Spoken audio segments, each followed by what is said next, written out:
In the cradle of the first light, two sparks were torn from one flame, hurled across the void like seeds from a single pomegranate.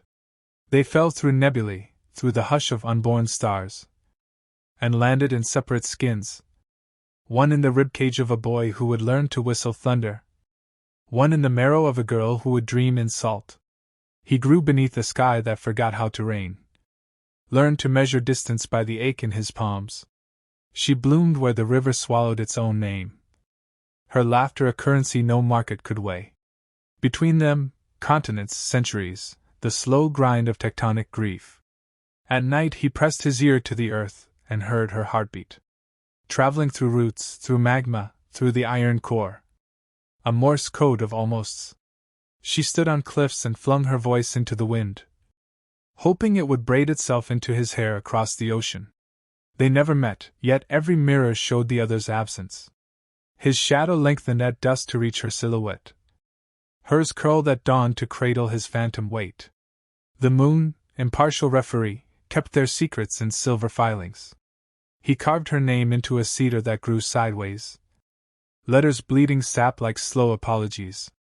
She wove his initials into kelp necklaces that sank with every tide, pearls of what could have been drifting to blind fish. Time, that indifferent tailor, stitched their days with different threads. His coarse and storm-colored, hers silk and sun-bleached.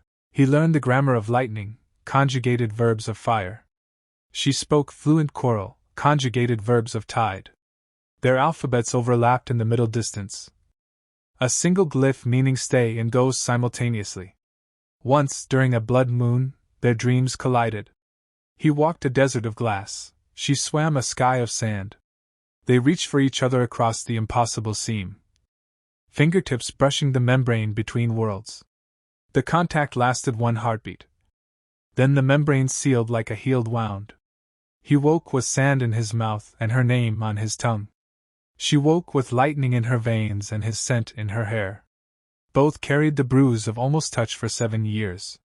He built a house of echo, walls lined with conch shells, so every word he spoke returned as her possible reply. She planted a garden of silence, flowers that opened only at night, to drink the sound of his footsteps from the dark. Seasons turned like pages in a book neither could read. He aged into a man who carried maps in his eyes. She aged into a woman who carried oceans in her wrists. Their bodies forgot the language of the other, but their bones remembered. In the country of almost, they ruled as exiles. He signed treaties with wind, she negotiated with stone. Both kingdoms bordered the same invisible wall, transparent, humming, absolute. He sent letters on paper boats that dissolved before reaching her shore.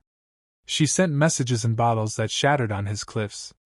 The sea kept their correspondence in salt archives, readable only by creatures with no need for words. Once, a comet passed close enough to braid their skies. For 3 nights, the same star burned above both roofs. He stood on his roof and whispered coordinates. She stood on hers and answered with coordinates. The star recorded both, then exploded into silence. He learned to play a flute carved from the cedar that bore her name.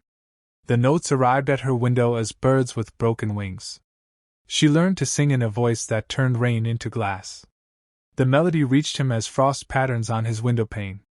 They grew old and parallel, like 2 trees on opposite sides of a canyon, whose roots still touched beneath the earth. He became a keeper of lighthouses that guided no ships. She became a weaver of nets that caught no fish. On the last night of the world they knew, the wall between them thinned to a single breath. He stepped forward, she stepped forward. Their hands met in the space where division ends. Skin to skin, soul to soul. Not united, but acknowledged. The contact lasted 1 heartbeat. Then the wall thickened again. Harder than before. Polished to a mirror finish. He saw his own face wearing her eyes. She saw her own face wearing his mouth. Both understood, the division was the shape of their love. They turned away, carrying the mirror in their chests. He walked west until the sun learned his name. She walked east until the moon learned hers. Behind them, the wall stood eternal, reflecting 2 figures growing smaller. forever divided. Forever the same distance from touching.